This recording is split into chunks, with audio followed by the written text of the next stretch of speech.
Mm.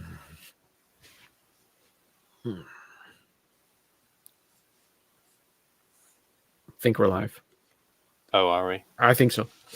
Hello. And welcome. Sharing responsibility there. I said this episode would be a complete 180, and it's already proven to be true. Why is that? Why are we doing a 180? Because it's episode 180. Oh. With the funnies. Wow, eh? Jeez. Oh, Hey, look at that. Rocket Sauce is here right off the bat. There's a good sign. I didn't even give him a mention. Sorry, I forgot. He's going to be thrilled with our discussion today. We got a great topic for him. Oh, yeah, we're going to be talking. We both watched The League of Justice, starring Zack Snyder. So we're going to talk about that. But before we do that, let's get into the plugs. Cartridge Club was playing ActRaiser. The Super Nintendo. Yes. Is that a... I can't figure that game out. It's part platformer and part like RTS or God Simulator. Something like that, yeah. I tried playing it. I never could get into it. Did it only come out on the Super Nintendo, or was it a Genesis? I think there were two of them on the Super Nintendo. Yeah, that's it. Okay. Well, that's what they're playing, ActRaiser. I could never get into it. I didn't like the platforming. I didn't like we were the ship over the thing. Whatever. Wasn't really my thing. RF Gen is playing an excellent game called Axiom Verge. And why not throw a plug to the Beat the Bandy Challenge, which has really turned into the Beat the Duke Challenge. Although this month they seem to be going back and forth. I saw a little bit of the interaction on Twitter. There's usually it starts out with a little back and forth of like, hey, I'm doing this. Hey, I'm doing this. And then at one point, the Duke freight train just rolls in. Yeah, there's no stopping it. He finds the weekend where he can actually spend some time with the game, and that's it. It's done. But this month they're playing Skate or Die. Skate or Die. Which will forever be the game associated, to me anyways, associated to me getting into serious trouble when I was a kid. Massive trouble. Well, let's hear it. So, when I was a kid, all I had was the Commodore 64. And my dad got a plethora of games for the Commodore 64. Just a plethora. But he was holding them, hiding them for some reason. Like he didn't give them to me or something like that. And I found them on his dresser. I found a stack of these Commodore 64 games. I'm like, Dad, what are you doing holding out on me here? What's going on with this? But I didn't ask him about it. Instead, I just took them and started playing the games.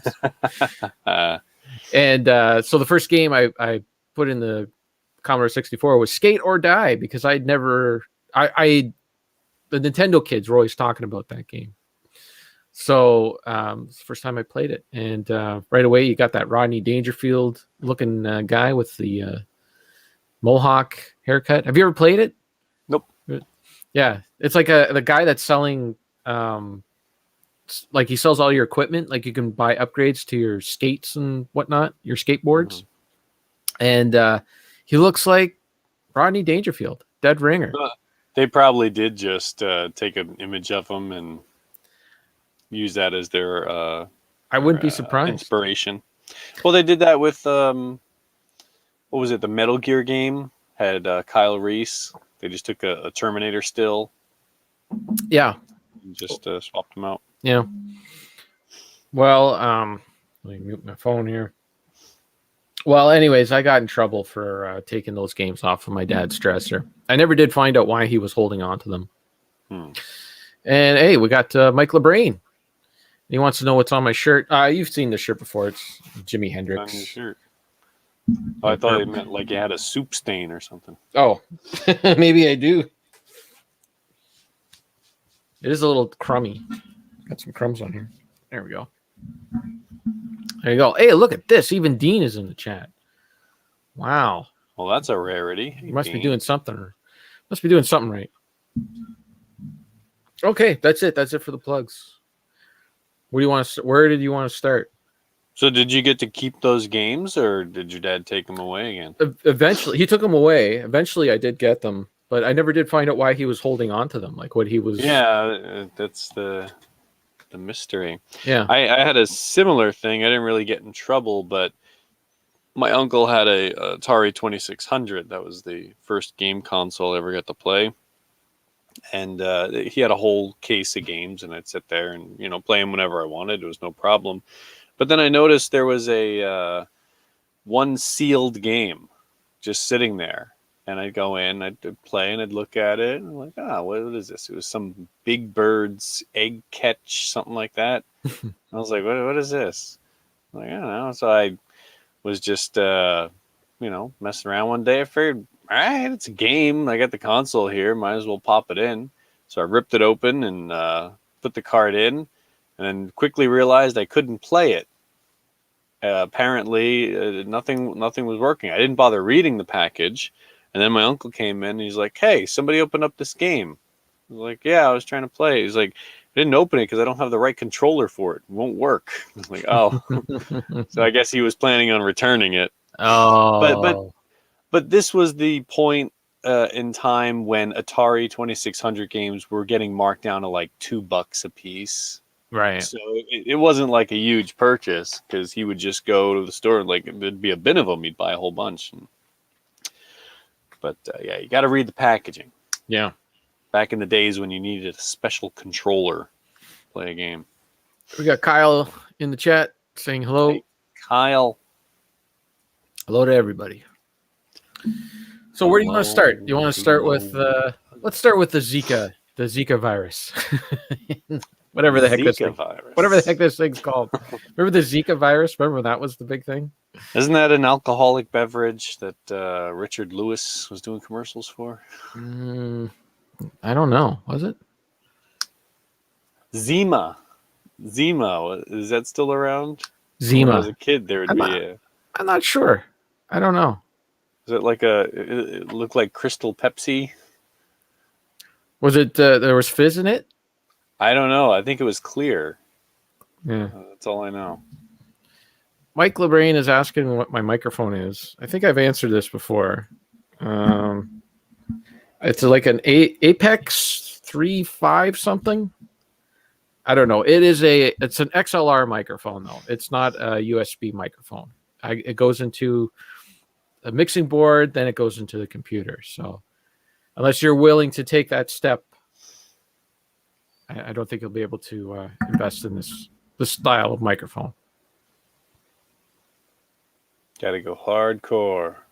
Well, it was actually meant for recording music instruments, and that it was all meant to be part of the whole thing. Whatever. So no, I got the AstraZeneca shot last week for COVID-19. What is that shot? I haven't heard of that one. So like there's Pfizer. I hear about Pfizer and all those, but yes. So this is a shot that was designed or made by Oxford University, and it didn't get approved in the United States, but it got approved in Canada. So in Canada, we got all the AstraZeneca shots over here. So I got it not this past Monday, but the Monday before, and it set me down for 4 days. It knocked me off my feet. I got it, and like right away, like I could feel like a tingling in my arm. Mm-hmm. Sarah didn't believe me. Of course, she was like, "You're fine." I'm like, "Oh no, I feel this tingling." So I was fine that night, but then I got up at like 1:00 in the morning, and I was every side effect that they tell you that you could get. I had them all. Fatigue and body aches and nausea, headache. Like I had to work, like build myself up to move. Like if I wanted to get up out of bed, I had to like psych myself up. It's like, okay, I'm going to get up. I'm going to do this. And it would, I have to lie there for like 5 minutes and tell myself that I'm going to get up. And I would sleep, for 3 or 4 hours and then get up, and it'd be like I hadn't slept at all. Like not like still as fatigued as when I fell asleep. So I assume you stayed home from work those days? Yeah, I stayed home for 3 days. The first day I didn't even do anything. I couldn't do anything. I couldn't even keep my eyes open. I was so out of it. Like Sarah's like, "Oh, I'm surprised you're not watching TV or anything." I'm like, I can't even open my eyes. Like we tried to get through an episode of WKRP and I'm falling asleep. I couldn't do it. So then the second day I felt a little better. I could actually watch a television show without totally passing out, but still it was pretty bad.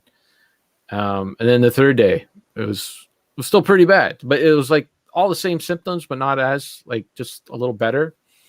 And then I'd still get the chills and stuff. I had a fever. The only thing that was keeping the fever down was Tylenol. But anytime like after 4 to 5 hours after the Tylenol would start wearing off, I'd get a fever again.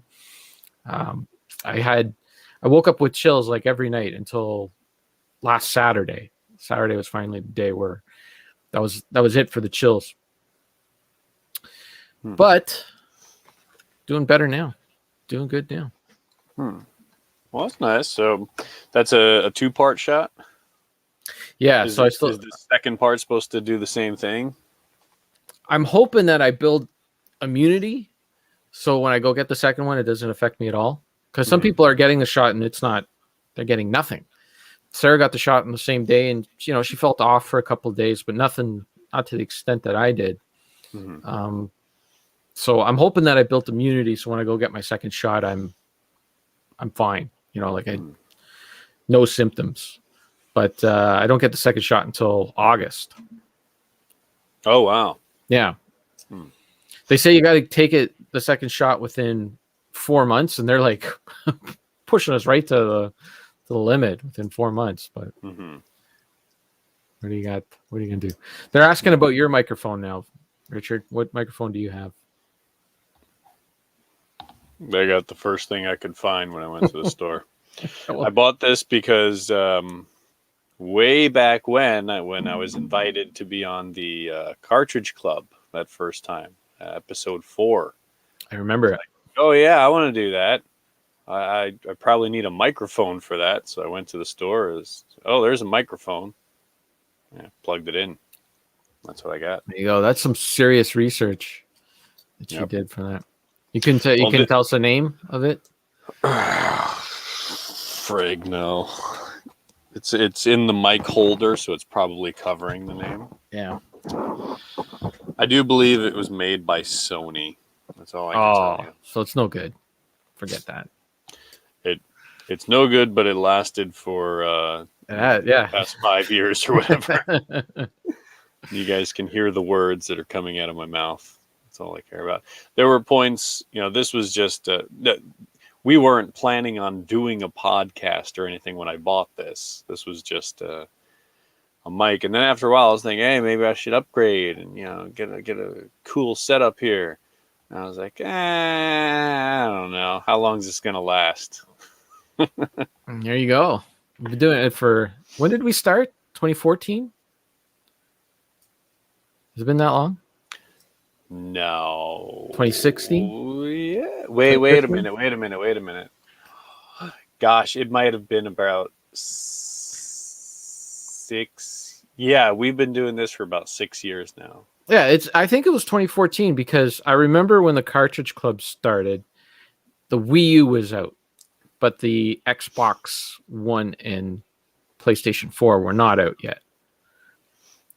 Okay, so, I've got one because my youngest daughter had not been born when we did that first episode of the Cartridge Club.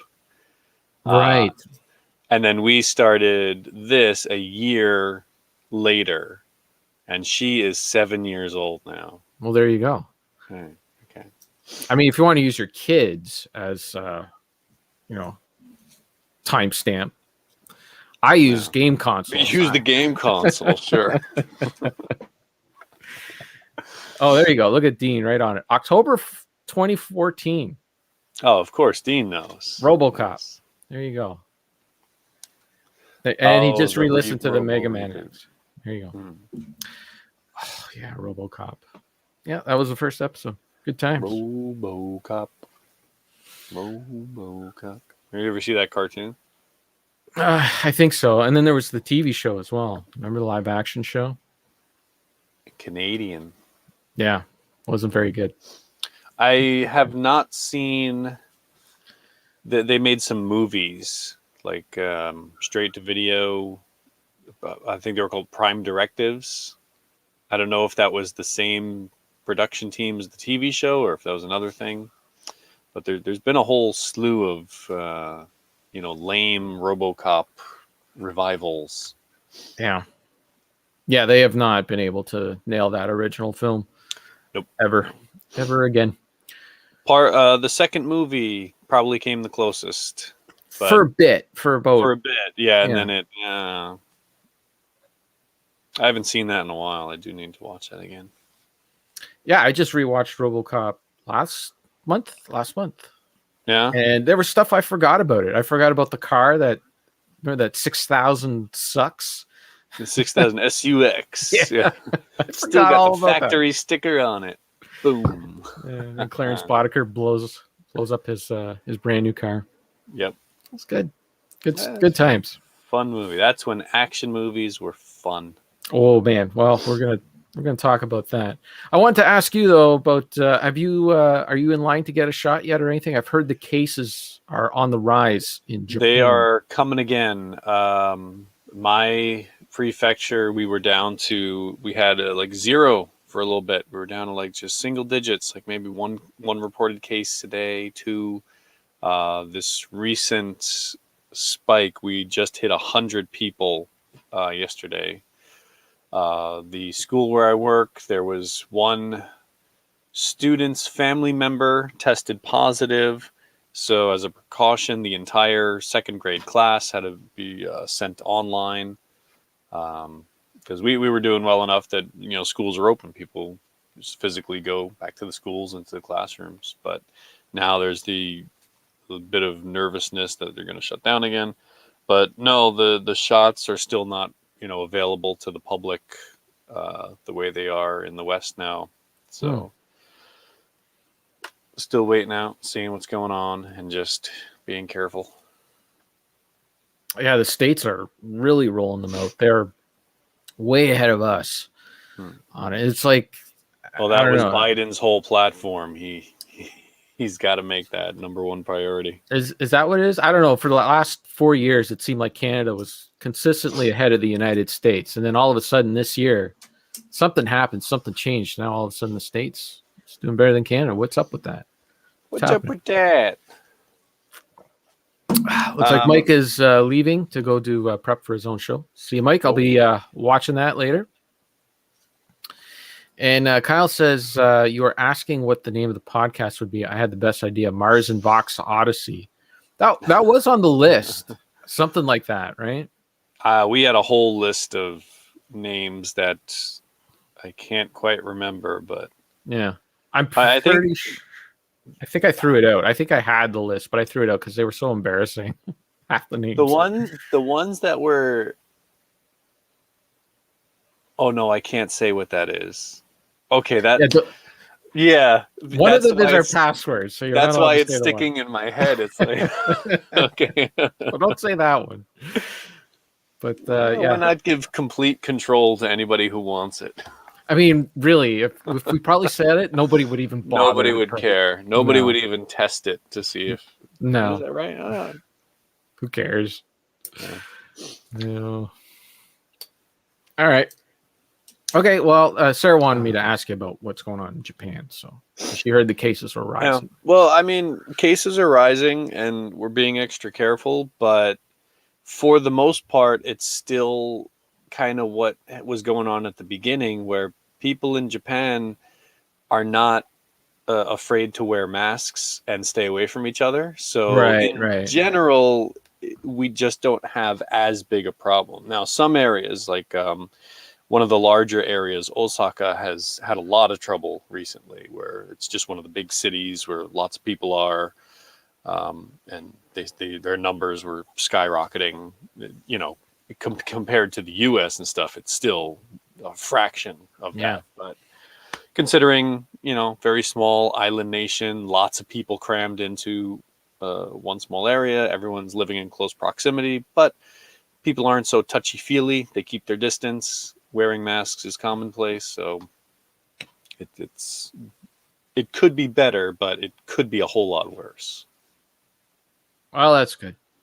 We're finally starting to we went in lockdown like a month ago. And the cases are starting to come down a little bit, but it's still really high. But apparently our emergency wards and stuff like that are doing better. Well, that's the other issue is they still seem determined to have these Olympics. Where it's just like, can they just cancel the stupid thing? Yeah. There's too so much that's money, just, I guess. yeah, that's it. It's all about money. There are petitions. There are people like protesting, trying to get this whole thing shut down. But man, they want that money. Can we go 4 years without an Olympic game? Is that going to hurt that much? Just wait till it's over.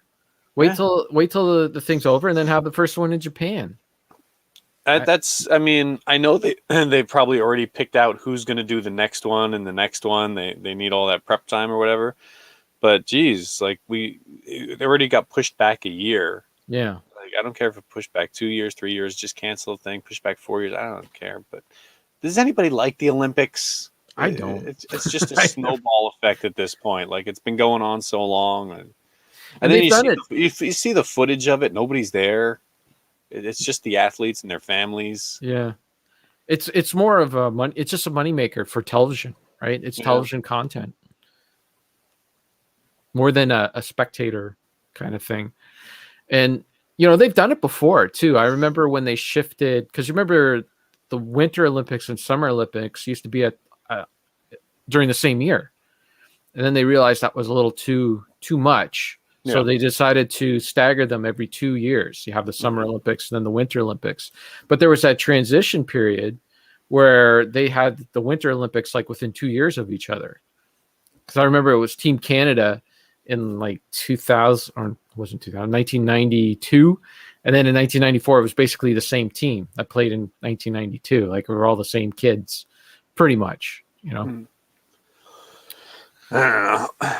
know. As much as I hate the whole esports concept, I think it's so ridiculous that people who play video games are treated like athletes for this thing. Scrap the Olympics and do some kind of e-Olympic thing. Just have them play video games. Have them play Skate or Die. Let Duke get a gold medal. Yeah. For sure. That would be fun to see Duke up us, against some serious world competition. Suddenly, you see the Olympian athletes, they're all like in their 20s and stuff. Like, some middle-aged dudes out there, getting high scores in Pac-Man. It's probably the wave of the future. Who knows? Speaking of video games, I just want to say I'm still enjoying my Xbox Series X. It came in. I think. Oh, that's the new one. That's right. Yeah. Okay. And it's good. I'm playing all my old games at 60 frames per second. It's very nice. So you got a nice new PC. Pretty much, yeah. And the developers have been going in and beefing up the games. It seems to grow. Like the library continues to grow. The latest one that I started playing was Assassin's Creed Unity, which, if you remember, when it came out in 2014, I believe, here we go, back to 2014 again, it was panned. Like it had so many bugs and so many problems. And one of the selling points of the game was that it had an unlocked frame rate. And it was a complete joke because the maximum frame rate that it could reach on the PlayStation 4 and Xbox One was like 25, 28. Like it couldn't even reach a 30 frames per second. Mm-hmm. So now they have it locked at 60 frames per second, and they fixed a lot of the bugs and all that. And it's cool to go back and play an old game like that because it was a really ahead of its time. Like they had it. It's an open world game. You're in Paris during the French Revolution, and it's not a very huge map. You're just in the one city, but they got it crammed full of lots of stuff. Like you go onto the streets, and there's just tons and tons of people on the streets. and it really feels like a live city. You can actually go inside of the buildings. It's a little limited, like you can only go onto certain floors and in certain rooms or whatever. You can't go anywhere in the buildings, but it's pretty cool to be able to like just zip through, like, oh, I need to go over there, and you just zip through the building instead of having to walk all the way around it, kind of thing. Really ahead of its time. Like they really thought that those machines at the time could handle the game, and they really couldn't. But now they got the technology, they have the power, so it's cool. It's cool to go back and play a game like that, and only, didn't have to pay for anything because I already had the game on one of the Xbox Gold deals in the past or whatever. So now this Series X, did that come with its own controller, or do you just use pre-existing controllers? it does come with its own controller, but you can use Xbox One controllers. They work fine. There's really not that much difference between the two controllers, other than a share button and the D-pad is a little different. It's pretty much the same controller. Now, is that still pretty much locked into you have to use the Xbox official controller, and then they'll make some third-party ones, or are they opening it up that you can just use pretty much anything? Not Sony or Nintendo, obviously, but I know there's workarounds where you can use a PlayStation 4 controller. There's some sort of dongle that you can put into the computer, and you can put some firmware onto it that will allow you to use a PlayStation 4 controller, or the Nintendo, was that Pro controller for the Switch? Oh, really? Yeah, but it's not like just plug it in and go. It's a workaround. There's a workaround. Mess around with it. Okay. But they have opened it up. Like there is, for instance, like you can have RetroArch on there. Like what you would put on a RetroPie. Right. So, I mean, that's pretty big, where you can play all your old emulators and everything. Right. Well, again, that's you have to, do your finagling. Sure, yeah. But you can set. But you can actually do it. Like it used, like you can do that on an Xbox 360. Everything was locked on there. Mm-hmm. You can also have you can use it as a Steam Link if you want to play your PC games over on the couch or whatever.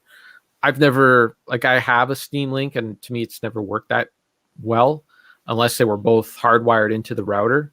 I don't really have that many wires to run through the entire house, so over Wi-Fi it's never been that great, but it's there. You can do it if you want. So that's kind of stuff like that. That's pretty cool. It's kind of has a more Android feel to it, where it's a little more open. But that's pretty much all I played on it. I wasn't feeling well for the first few days. Like, that was the other stupid thing too, right? It came on last Wednesday when I wasn't feeling well. So like I was like, oh, there it is. So I put it up on actually it's still there. I put the box there, and I took a photo of it, and I posted it. Now that's it. That's all I did the first day. And then the second day I opened it and I took everything out. Oh, this looks good, but I was too tired to plug it in. And then the next day I actually hooked it up. I took out the Xbox One and swapped it in there. And the whole time you're thinking about the days when you would have that like set up in 5 minutes. Yeah. And you'd spend the rest of the day glued to the TV.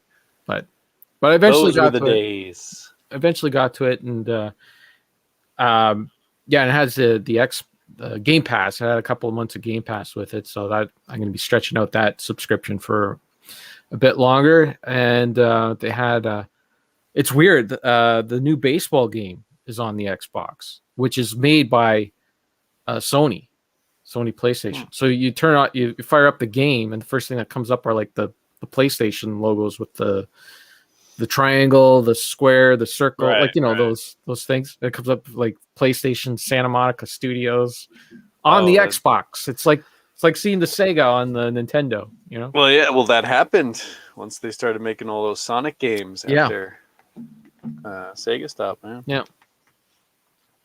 So, anyways, I'm really digging the console. That's it for this generation. That's all I need.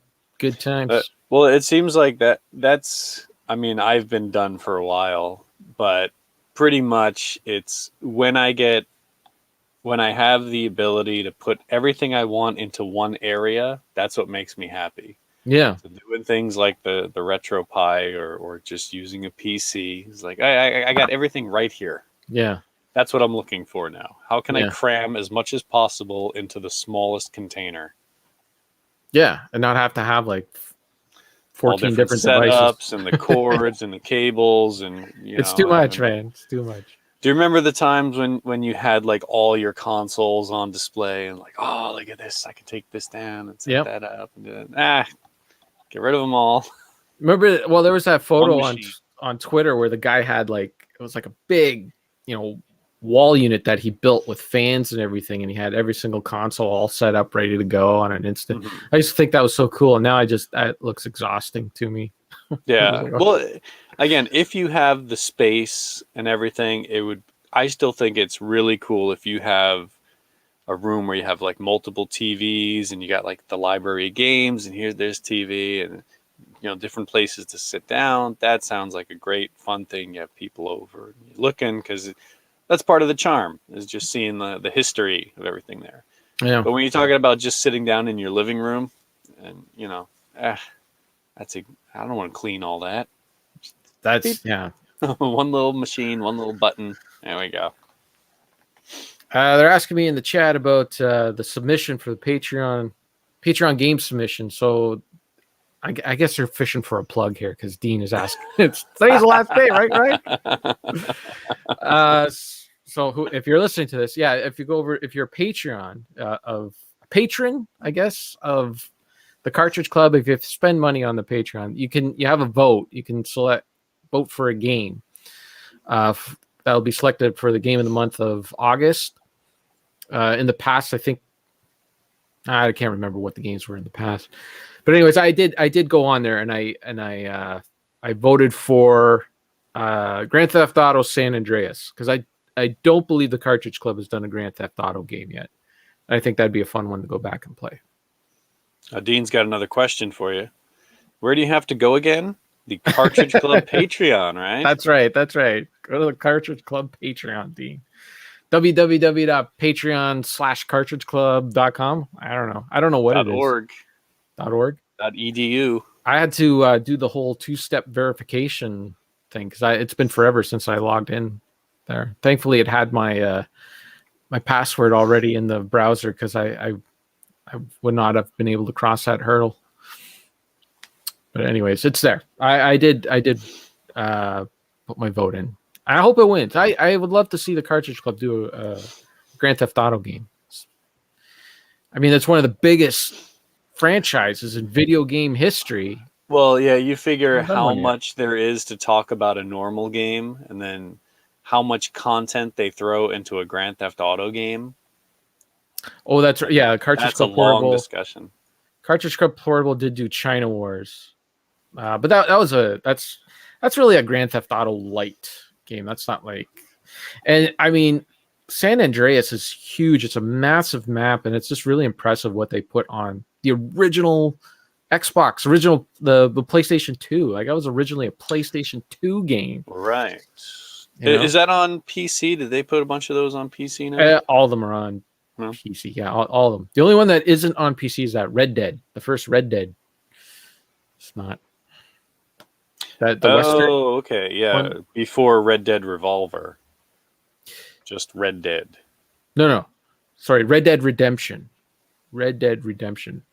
Which is, so there was Red Dead Revolver, then Red Dead Redemption, then Red Dead Redemption 2. Red Dead Redemption 2 is on the PC. Red Dead Redemption, the first one, never got a PC release.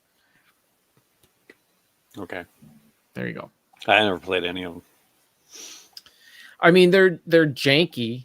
They're really ambitious for their time, and that's why I think the first two were a little hard to go by. But they refine things, I think, for San Andreas, and I think that'd be a really fun game to go back and play. The big thing was you could control the camera.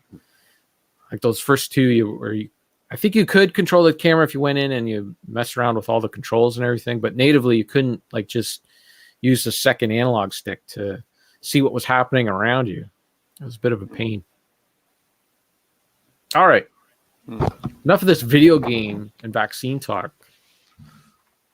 You want to do this? You want to do the We're gonna start with that one. Yeah, why not? Because I got a whole index card full of notes here. I got notes. I'm good to go. Okay. So a few days ago, I found myself willing to sit down to watch the Zack Snyder Justice League, and I reached about 2 hours in. And I figured, okay, let me send Kevin a message. I'm halfway done. If you want to talk about this, just letting you know, I'll probably finish it. And then I finished it, and I sent you right back. I said, okay, I don't really have anything to say, so don't bother. But you started watching it anyway. Or maybe you didn't see my message. I didn't see your second message until I was already on to part 4, which I think is like 2 hours in. Okay. So I was that far in. I might as well just go ahead and finish it. Right. Well, when you were at that point and you figured, well, I might as well finish it, was that okay, I guess I'll finish it, or no, I want to finish this? Definitely the first. Really? I mean, it was like it's a bit of a train wreck. So it was kind of just a morbid curiosity of where it's going, even though like you could see, like, okay, we're gonna get into spoilers, so if you haven't seen it, I don't think there's really anything to you spoil. can't spoil the movie because everyone's seen 2 versions of this, and the story isn't very. Here's my biggest comment on the movie. It's not really a different story. It's just a bit more coherent than the theatrical cut. I haven't seen the theatrical cut, so I don't really have that version of Okay. the movie to compare it to. Oh, then I'm curious about. Okay, I'm curious about your perspective on one particular thing, but you haven't seen the theatrical. Okay. No, this was the only version, and I mean, the movie is very it's really predictable. There's nothing surprising, nothing there to surprise you. Well, here's the thing: it's a comic book movie. It's heroes, villain comes, heroes stop villains. That's the movie. You can't spoil the plot of the movie. Yeah, but I mean, they could. You know, it's kind of funny. I'm watching Doctor Who, and I'm watching the series the part in the series where Tom Baker takes over as the Doctor, and Tom Baker is regarded as the best Doctor prior to the reboot. He had just like this natural presence about him that really he interjected into the role, and people really liked it. And his whole thing was, as the leading guy, as the hero in all these stories, they're really predictable. Like, you're not going to I mean, the guy's going to get the girl at the end. He's going to good's going to avert evil. So the only thing you can do is be entertaining while this is happening. That's what you have to do, is you have to interject some personality. You have to do, and that's what this movie does not do at all. Nobody has a personality. Actually, I'm not going to say nobody has a personality. Everyone except for the Flash has the same personality. It doesn't matter what is happening to them in this movie. It is all the dead. Yeah, we got to get there and do this. Yeah, we got to go in there and do that. Like, you just saw something fantastical happen in front of you. Yeah, let's get over there and let's do that thing. Yes, let's do this. We got to get the cubes together and then keep them apart. And the I'd cubes. say, if, like, I'll agree with you there. A lot of the characters have the same personality. I think the Batman pulls it off the best. It seems to be a little bit more that's true to his character. Yeah, right.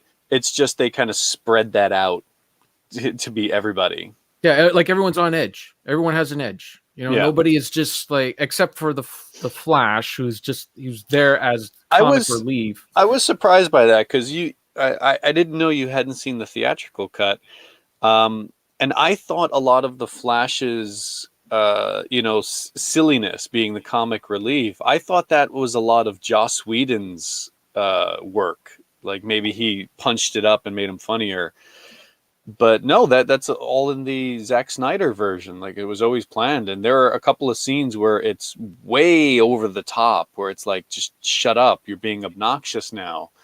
And I think Joss Whedon added a little more on top of that for some scenes, but I was surprised at the level of him just like with his resume and talking about getting a job walking dogs and everything. He just stop. You're being far too annoying. It's very much Marvel movie wannabe. Like it's trying to go for that same vibe kind of thing, Right. Although, Well, I and guess DC has pulled it off. Like I think in the Shazam movie, that one was, they well, seem that to. the entire movie has a different perspective. This is just they took one element where normally.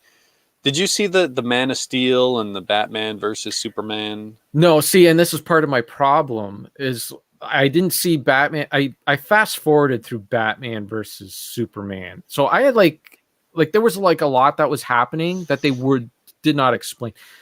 Yeah, We you got really need to have followed along with the comic, in order to know everything that's yeah, going on. but part of my like there's okay, so they got this guy named Steppenwolf, who's like the Darth Vader, I guess, of the film. Yeah. He's like a general in the middle somewhere. But like an hour goes by in the film before it tells you any of this. Like who? Like I'm watching this movie, I have no idea who he is. I have no frame of reference to who he is. I have no idea Yeah. what he's doing. Like you remember in Star Wars where you got the big ship and it's chasing the small ship, and the big ship catches up to the small ship, and then the guys on the big ship get onto the small ship. You got all these guys in this white armor and they're shooting and fighting, and then the guy in the big black outfit and the mechanical stuff, he comes on there and he's like barking orders and choking dudes trying to find information and all that. And you're like, oh my God, this is crazy. And then within like 15 minutes, they're back on the big ship and they explain, oh, okay, he's a general and somewhere in the middle. He's answering to, these guys up at top. And it's all giving you this frame of reference as to what you just saw within the last 10 minutes and where the movie is going to go from there. So when stuff happens in the movie, you feel like as if you're in on it. You feel like as if, oh, okay, I get it. I know what's happening. This movie, I felt like as if I was just an outsider. I did not know what was going on. Mm-hmm. There was these cubes and stuff. I didn't know what they were for or anything. The movie takes 53 minutes, and I know this is an extended version, but still, it takes 53 minutes to explain any of this. And then once it gets to that point, it doesn't just explain it in like 2 seconds. It over explains it.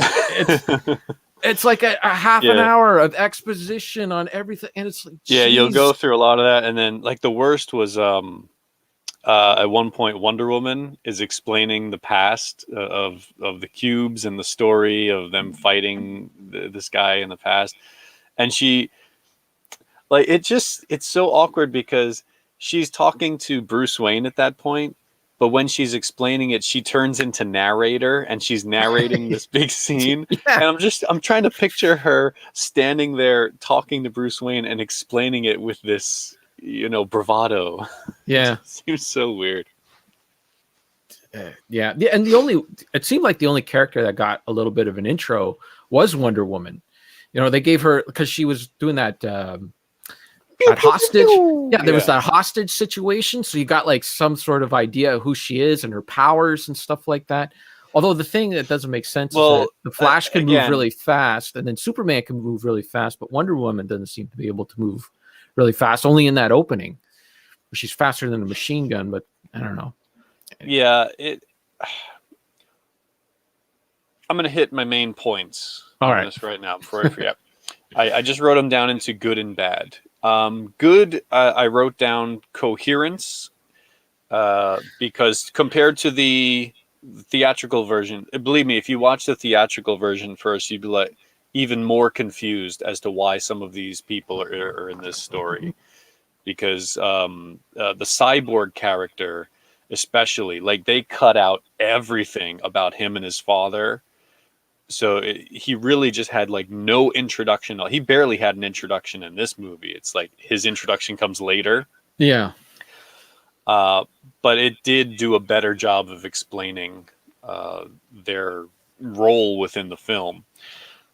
Pacing wise, I was impressed that the 4 hours did not feel like 4 hours. I think there were times the movie kind of dragged a bit, but for the most part, it kind of moved forward pretty well. Um, uh, I guess that's it for my good. Um, well, no, there is one more thing. I really did like the Flash's introduction scene. I liked it and I hated it at the same time. It was like the best and worst parts of the movie. I liked how when they showed him saving the girl in the car, they took the time to show how he has to move her to position her to get her. I just really like that. Of like, I mean, it was kind of intermixed with him being creepy and like touching her Yeah, hair, and totally. their whole eye contact lust was a bit extreme. But just showing him how to like slowly manipulate, and he's got to be careful to move her and tilt her head, and all of that. It was a great way to show his powers and his perspective. But then they spoil it by having stupid humor with the hot dog and the dog and him trying to get a job as a dog walker and all that. But I thought that was great because later on, when they have the fight with Superman, which was also in the theatrical version, it was a great comedic setup and then reversal. Where when they have the fight with Superman later and Flash does his thing where he spins around, and for me, like I had seen that fight already in the theatrical version, so I knew what was going to happen. But I thought, wow, this if that hadn't been spoiled with the theatrical cut, you'd expect maybe the Flash is going to zip around and maybe he's going to do something. He's going to get around Superman and he's going to somehow free the other Justice League members. He's going to have another scene where he's slowly doing stuff. But then no, it's like Superman's eye goes and he catches him, and it's like, oh no, reversal. Superman's too fast for him. Right. So I thought that was a great tonally. It was a nice, fun moment. You get to see his powers, and then they switch it up on you. So those scenes I enjoyed for the scene itself. But here are some of the bad points. Superman is pointless. Superman is not in the movie until like an hour and a half towards the end. He's just there And to be then the cavalry. and he just shows up and like there's no he just beats the guy. There's no struggle whatsoever, which doesn't make any sense. Superman just died, which is another bad point. The movie opening with Superman just being stabbed through the chest and just screaming horrifically as he's dying is not the image I want when I tune into a comic book movie. But he just shows up and lets the axe smash on his chest.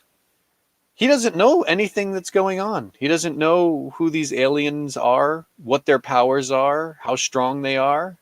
He could very well have been cut in half with some alien technology there that he didn't understand. But he just shows up.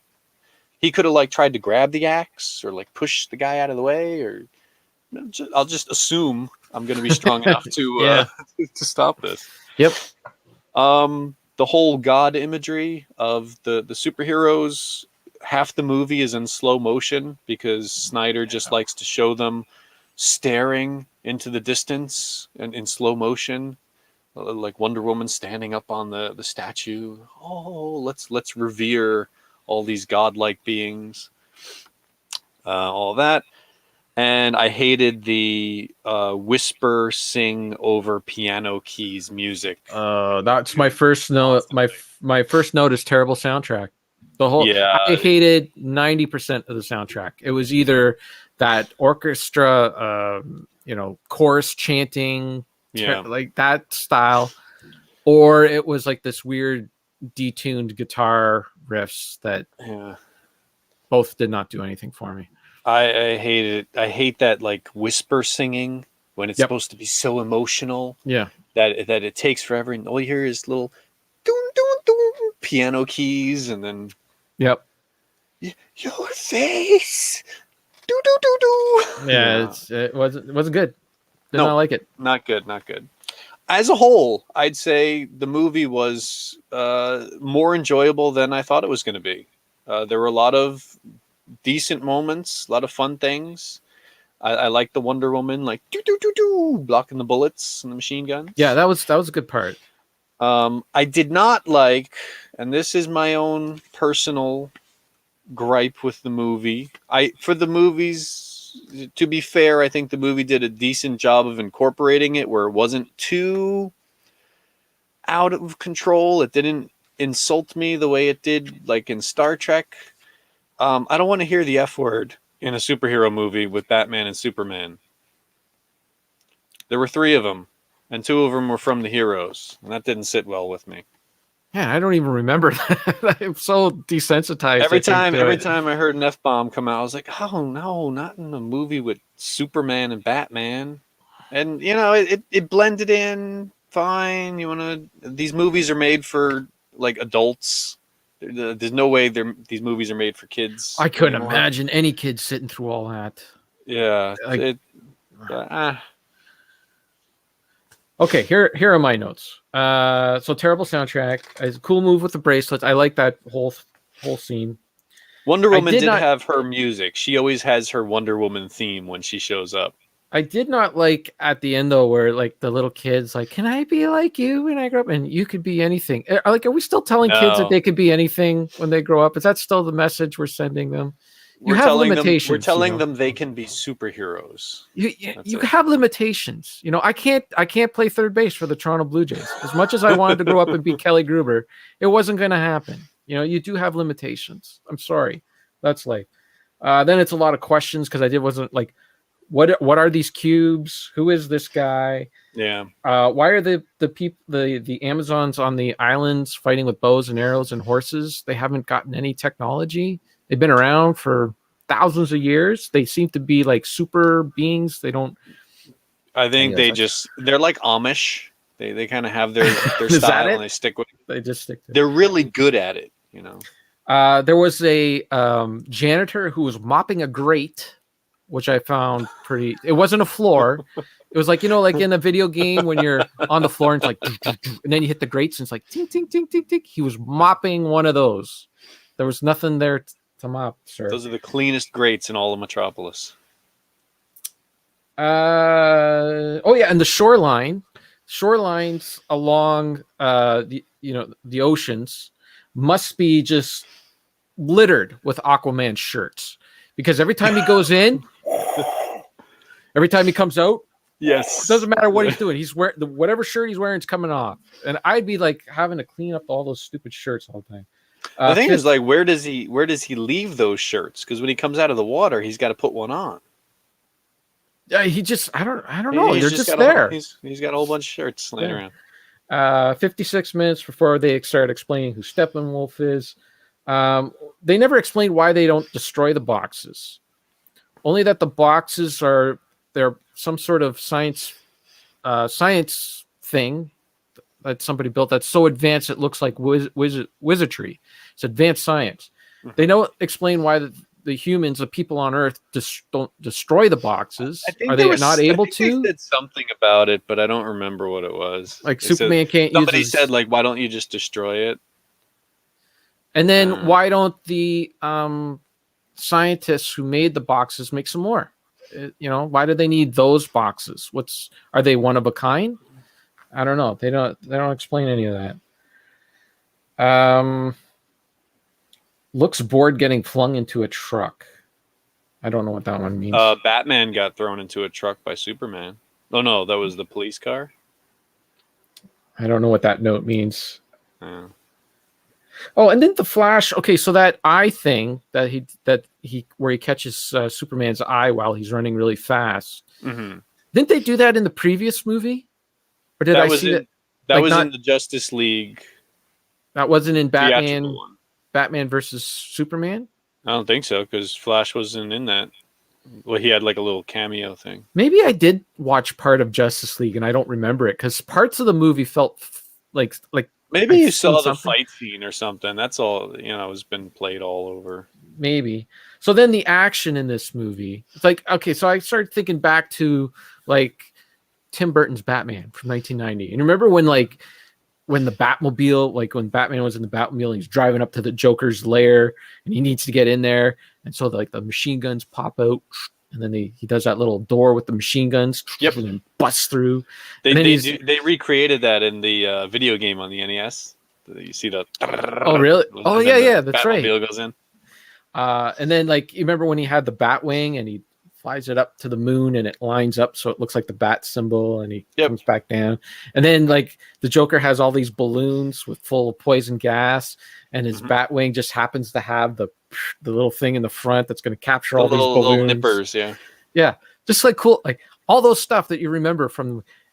There was, I would say there was probably about 2 more hours of action in the 4 hours. I don't remember a goddamn thing about the action. There was just nothing. It just seemed like to be the same dark with like either red or yellow or maybe some green or something like that.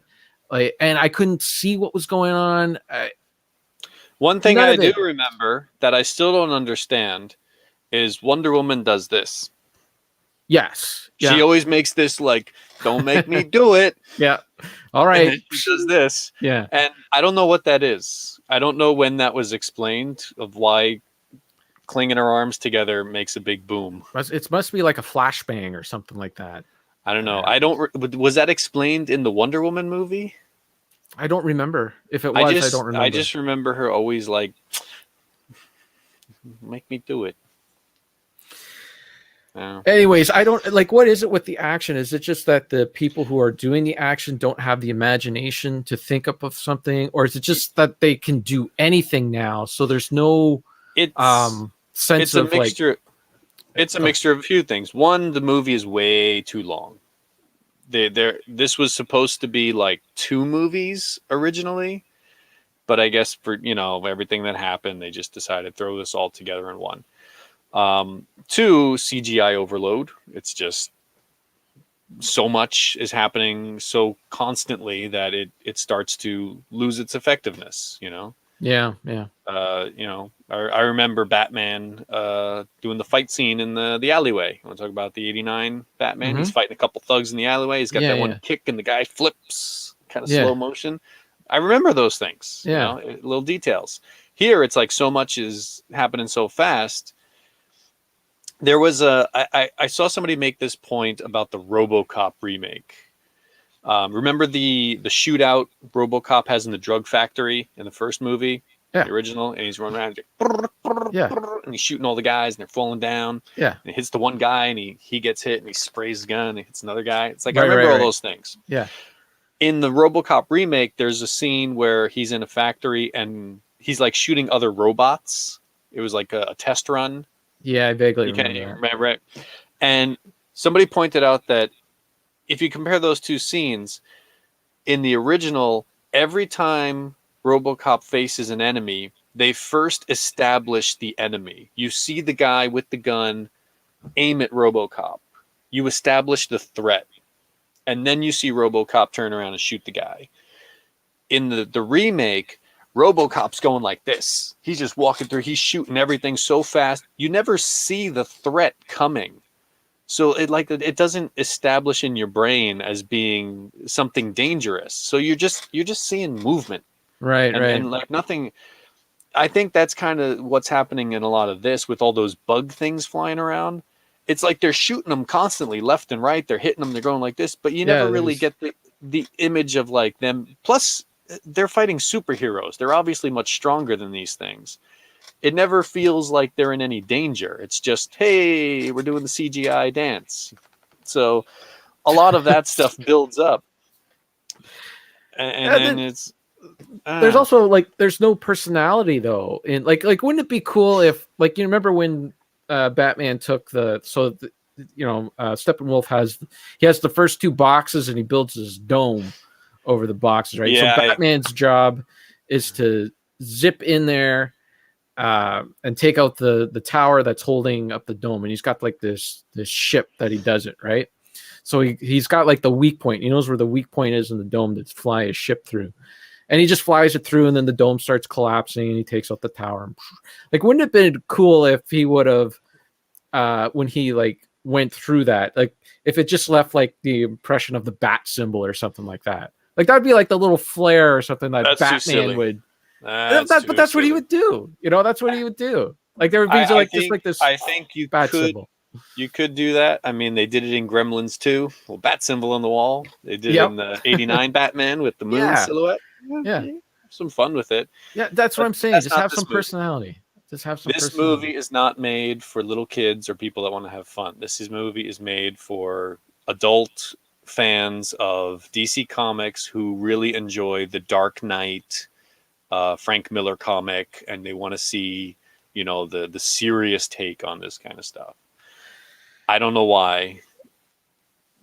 I think you should have a little fun with comic books, but Well, I suppose that's what the Flash was for, and that's my next note. The Flash, the comedy all fell flat with me. I didn't like find him funny at all. He was just more annoying than he was more likable when he was acting normal, but you knew that he was like a little nervous because he's an inexperienced superhero. right. That's when he was at his best. Well, and he was kind of like the Winston Zedmore too, where he needed things explained to him a little bit. But Yeah. I don't know. And I found the lightning, like it.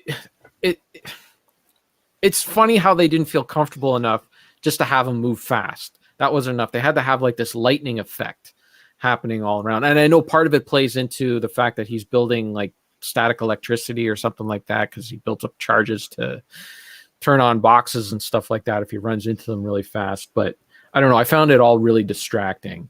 Well, that's part of his thing. I don't know much about the Flash, but I know in the comics, whenever he runs, there's always been like lightning effects. That's just a classic. Is there?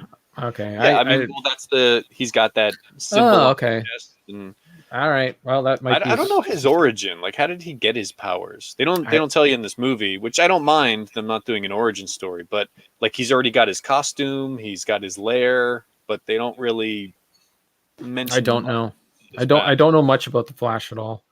Okay, same action scenes over and over again. Darkseid, who's the really bad guy, he doesn't seem to be able to. Darkseid. Yeah. He doesn't seem to be able to find anything. He can't find the boxes. He can't find this key thing, and they're all on Earth. They're all sitting there right there, but he can't find it. He's like this, being that's all powerful and can like everybody like kowtows to him, but you can't find anything. He's just an average guy who keeps losing his keys. He's just an old man who like lost his keys. Martian Manhunter does a really shitty thing to Lois Lane. I did not appreciate him. Yeah, that changing was weird. into Superman's mom and going to visit her, and then convincing Lois Lane that she needs to get back into the reporting game. That was really weird because I don't know anything about Martian Manhunter. And I didn't know what was going on, and then he comes back at the end, and like, okay. And I was waiting for because Lois Lane and Superman's mom do meet up at some point. I was waiting for her to say, "Hey, thanks for coming to visit me. That really boosted my thing." And she's like, "What? What are you talking about?" I'm wondering if that whole thing was shoehorned in at the end, just when they made this Snyder Cut thing, because you could have had a shot of her leaving the house and that was just the scene. That scene was just her. And then they decided, okay, let's have her walk out. We'll do a CGI thing and then we'll shoot a new thing at the end. And that was, I don't know. It's just a chance to get more characters in. Like they had a Green Lantern in that one flashback scene. So it's just, let's just throw more. Well, Martian Manhunter, he was in one of the previous movies. I remember him from, I remember that character. Maybe I did see Justice League. I don't know. I do remember his. I don't remember that from the theatrical cut. Okay, it's been a little while. I do have it though. I found it funny that Lois Lane, like to get back into the business, she goes into a drawer and she pulls out her press pass, and it's just like this generic press pass. Like I don't know if people think that a press pass is something that all reporters carry and it just gets them into every event. Like, hey, I got a press pass. And because that's not, they needed a visual. They needed, what is she going to pick up, a pen? I mean, that's not what start writing. Sure. Break her notepad and pen. That would have been effective because that's not what a press pass is issued by the event. So you can get into that event. You don't get a press pass that just gets you into everywhere. They needed something that showed her being a reporter. I found it really lame that when they did revive Superman, that Batman was not prepared. Like it was just like, okay, we're gonna bring back Superman to life, and then we're just gonna all fight him one-on-one. We're not gonna like get together as a team and calm him down or anything like that. Totally unprepared. Like I thought, like Batman, he would have like some Krypton somewhere or something, or what's that stuff? Kryptonite. Yeah, have some kryptonite in his pocket. Not enough to kill him, but, like to calm him down or something in case something went wrong. I thought that would have been so cool if he would have had some like kryptonite gloves or something and like just calm the beast down. Or the whole thing was that he felt guilty about Superman dying. Yeah, but Batman would have been prepared for Superman coming back and being a total monster. The gauntlet thing that would like absorb beams. Well, to Joss Whedon's credit, I think he did change it a little bit, because in this version Lois Lane shows up and that calms everything down. Yeah, it was she just happened to see it and then came over. In the Joss Whedon version, Batman arranged for Lois Lane to be there.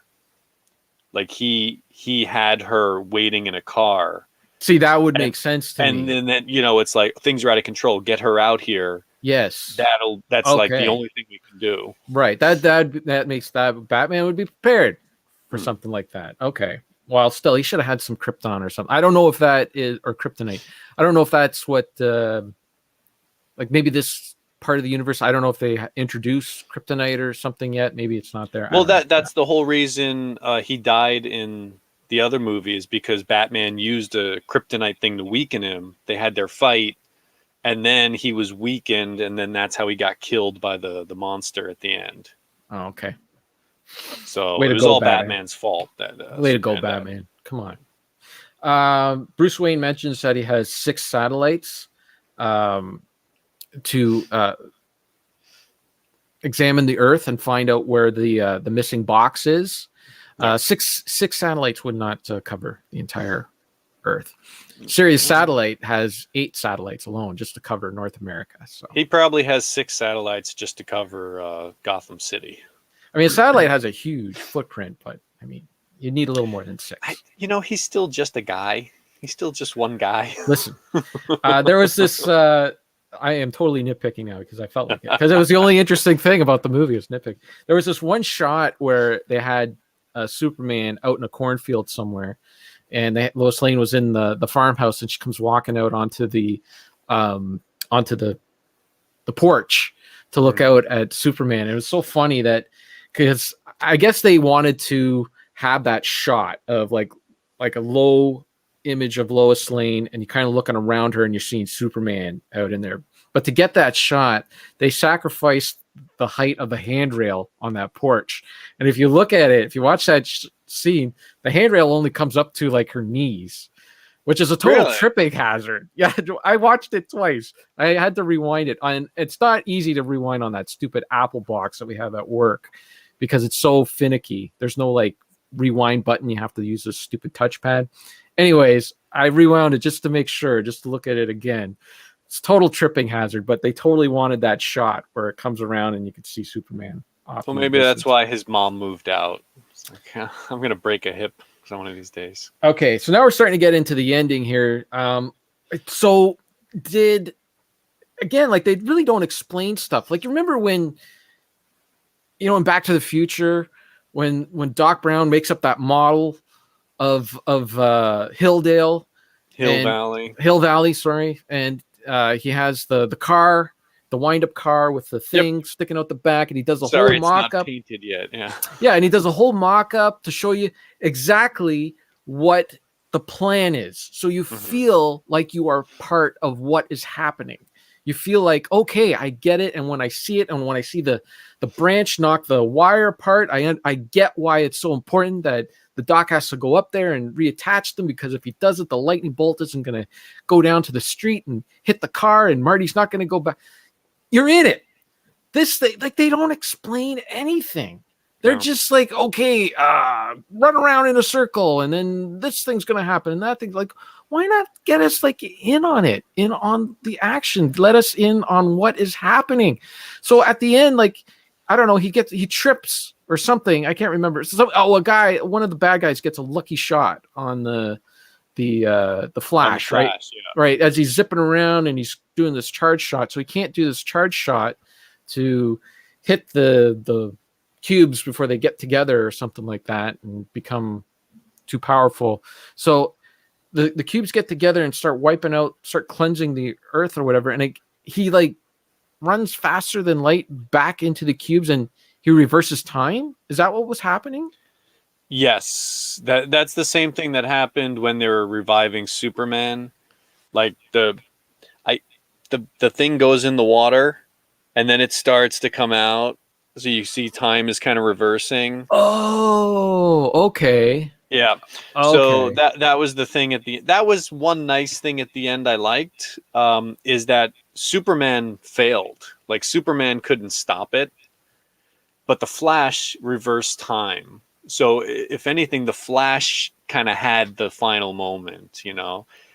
And in a movie like this where you've got Superman so big, so strong, like of course he's going to be able to do everything. That was the Jerry Seinfeld bit. It's like, what do you need everybody else for? He's Superman. Right. You got to let the other characters have their moments where it's like, oh, you know what? He didn't do that. He's the guy that did this. You know, Cyborg was the one that knew how to do all the cube things. So Right. being able to give any other character who's around Superman some way of doing something that Superman can't, you know, that's going to be pretty hard to do. So they had their little moments here and there. Yeah. It's just the overall story doesn't make a whole lot of sense. No, I mean, okay. Well, that makes sense. Like the reversing time thing, but I wish they would have explained that a little bit. And then they didn't explain why he doesn't like doing that. I don't like going back. It seems to work for him. It worked twice in this movie. Yeah, he mentioned it early on. He said something like, "I don't like doing it because time gets messed up." But he seems to have a pretty good control on Yeah, it. he's got an knack It for just it. kind of goes back. Keeps solving everyone's problems. I mean, Superman has time travel powers too. Christopher Reeve did that. I saw that. I remember he went around Earth. You know, I had an interesting thought on that the last time I watched it. You see him go, he spins, and I always pictured it as he's reversing the rotation of the Earth. Well, that's one of the theories, right? That's like Einstein's theory of traveling back in time. Like that's like a legit theory that if you go fast enough around the Earth, you can reverse time. Yeah, I always took it as that the Earth itself was going back. But the last time I watched it, I was thinking, well, is he really reversing the rotation of the Earth, or are we just kind of seeing him going back in time? Yeah, that's what it is. He's going back in time. Right. So I was wondering, like, is the Earth actually spinning back, or is he just going back? Yeah, he's going back. That's the way I like. He didn't change. He didn't reverse the rotation of the Earth. He went back. It's from his perspective, you know. He's kind of going right. Because if you just reverse the planet's Earth and the rest of the universe, still kind of, it's not. Yeah, that's the way I took it. Okay. Okay. It makes sense. Okay. So the Flash can go back in time. So that's how he solves everything. He just goes back in time. Yep. And then there's still a half hour of movie left after it, which is terrible half hour. Just a mess. Like what is going on here? I don't know why they keep hinting at this miserable future, this dust planet where Superman becomes a bad guy. And it's like, that's the movie they just did where they had Batman fight Superman. And now they keep teasing this because they did that in the Batman Superman movie. They had the other scene where Batman is wearing that trench coat and he's in the future in the dust world. Yeah. And they keep teasing at this like this is going to be another movie that comes down the line. But it's like, hey, this is terrible. This is awful. This is terrible. But that's what the whole movie is. You know, it doesn't feel like that's, oh no, that's a little bad thing that shouldn't happen. It feels like, oh boy, we get to make this movie where everybody's super miserable and Batman kills people. And we'll reverse it at the end. We'll say like, oh no, it's all Well, he You know, woke it's all up. okay. It was all a dream.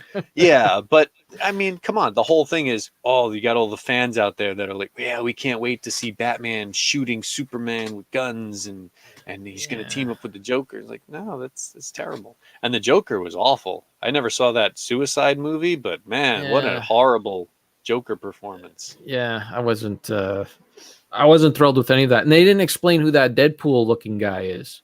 Who is No, that? I had to look that up. Is that the Will Smith character? He kind of looked like dressed His the same. name is Death something, Death Stroke, Death Strike, Death Deathstroke sounds right. something like that. I don't know who he is, but I thought it was kind of strange that at the end of this movie, where you had like alien invaders and a whole army and the whole Justice League together, I got an old guy. the tease is like, there's this one guy, This middle-aged guy this who's guy, run and out of Ben Gay and he's angry. he's got a sword. Or was that supposed to be like the standalone Ben Affleck movie?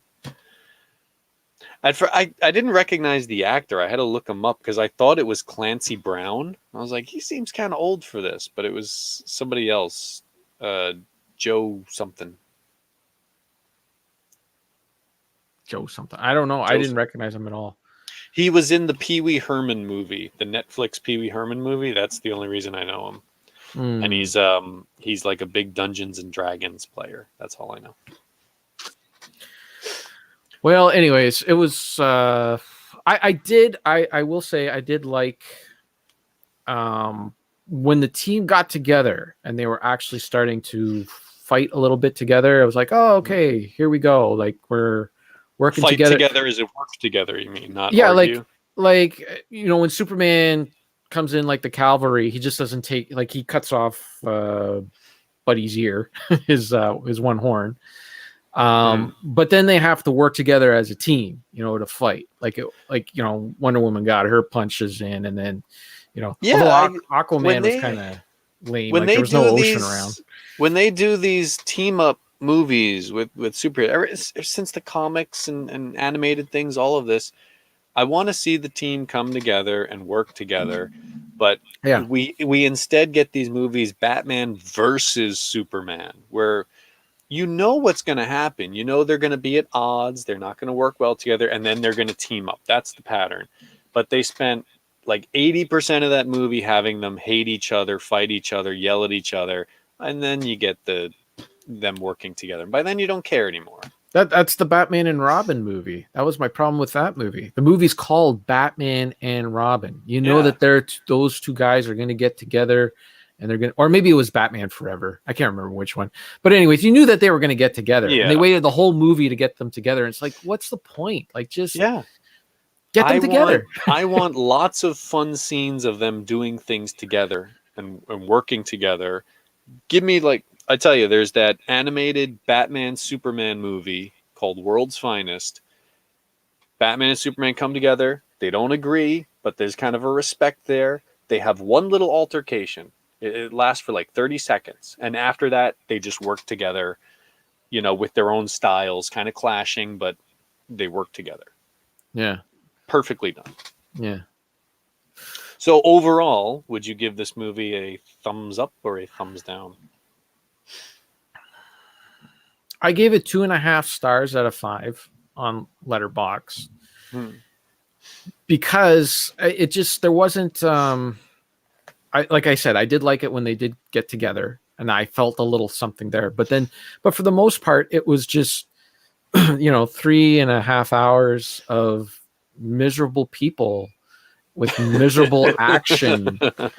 Like, there was nothing special about the characters, nothing that said, oh man, I like a lot of cliched stuff, like Tom Baker says, you know, like you can, you know where these stories are going to go, you know what's going to happen in them, but be interesting with them. And it just, nothing was interesting in it. Like that guy who played the cyborg's father, he's playing the exact same role he played in Terminator 2. It's the exact same thing. Scientist, he's got the thing and all that. And then he's sacrificed again. Like, they don't let us in on what is happening. Like, you're looking at him. He locks himself into this thing as Steppenwolf is coming towards him, and he's got the box in this cage, and he knows Steppenwolf's just gonna, get through this box, so he sacrifices himself. He just kills himself. And you're like, well, why did he do that? Why did he do that? And then after they explain, well, when we heated up the box, what the father did was that he heated up the box again so we could find it with the Bruce Wayne's 6 satellite dishes or satellites. Good luck with that. But let us in on that. Like, let us in on, give us, there just doesn't seem to be any foresight into like when he originally heated up the box, he's like, I made this like so hot that anyone on the planet can find this thing. All you need is some satellite dishes, and you can find it anywhere. So it's a really good signal marker if we ever lose this thing, to heat it up before you let us in on the thing. So when it happens, you get the gravity of the situation. You understand what's happening, but they just don't seem. It's all explained after, and you're like, oh, that's what happened. One thing I'll say, I really think this movie could have been a pretty good season of a TV show, like a streaming series. If you stretch this out to like 10, 13 episodes and explained more about the characters and the story, you could have had a pretty good story told over that. As a movie, it's too long. As a series, it's too short. There's got so much stuff in there that they don't explain, and you're just kind of like scratching your head. Yeah. I mean, if you are a fan of the comics, you probably come in with a certain understanding of this kind of stuff to begin with, but meh. Yeah. Meh. Yeah. Meh. It was better than I was expecting, and I'd say it's worth, a one-time watch, and there'll probably be a lot of scenes that you can enjoy, but overall, nachos are ready. Nachos are ready. Oh goodness! I didn't know we were having nachos tonight. That's exciting. You're having cheese that doesn't belong to you. Cheese that doesn't belong to me? Why Nacho wouldn't it cheese? Nacho. That's where we have to wrap it up there. Although I normally don't. I try to stay away from the cheese. So try to stay away. Anyways, let's the rest of the stuff. I mean, we're at an hour and 20 minutes, so we can talk about the rest of the stuff another time. I am surprised you watched that movie. I'm curious. Chef, I did. I can quickly talk about it if you want me to. Quickly. Okay. I was really nervous because when the movie started, it was all like I remember. This is my thing with Jon Favreau. He does this all the time. It's the Gilmore Girls thing, where they talk really fast, but they're not really saying anything that funny or interesting. They're just talking really fast, so it makes it seem like as if something's happening. Like there'll be a scene in the kitchen, atmosphere. And there'll be a scene in the kitchen. It's like one liner after one liner after one line. Like they're all just like, zipping really fast. I'm like, oh man, I hope this isn't the whole movie. But when we got closer, this is Chef, by the way. I don't know if we mentioned the movie Chef, the Jon Favreau movie. But as you get further into the movie, it gets to be more about him and his relationship with the son, which I found really charming, and I enjoyed the second half of the movie a lot. It's a fun watch. Yeah, it was good. It was good. I recommend it. It's fun. And I did start watching the Chef Show that's on Netflix, and I like that. It's really good. It's part documentary, part cooking show, and sometimes part freeform talk show, kind of like Comedians in Cars. Occasionally there's some celebrities in there. But it's a nice show. You get to see the chef who tutored Jon Favreau for the Chef film, and hear his story, because that whole like being a chef and working in a truck, that was his experience. And it's fun, and I learned a few tips on cooking from watching that show. Well, I gotta say the recipes that he was cooking in the movie were a little. I mean, anyone can make that stuff taste good. I mean, that friggin' grilled cheese sandwich with the loads. He puts oil on the thing, and then he puts loads of butter on both slices of bread, and then 3 different kinds of cheese on the thing, and then just toast it up. I mean. Well, that's what they touch on a lot in the show, is like the food is simple. It's all about the technique. It's just, can you take the time to do it nicely? But I mean, like his sandwiches that he was making in the truck, like just loads of butter on both sides. Yep. Of course, that's going to taste good. I mean, you don't need to be a gourmet chef to figure that one out. But You layer it up. okay, follow the podcast that is better consistent than STC Pod on Twitter at retro_Fandango.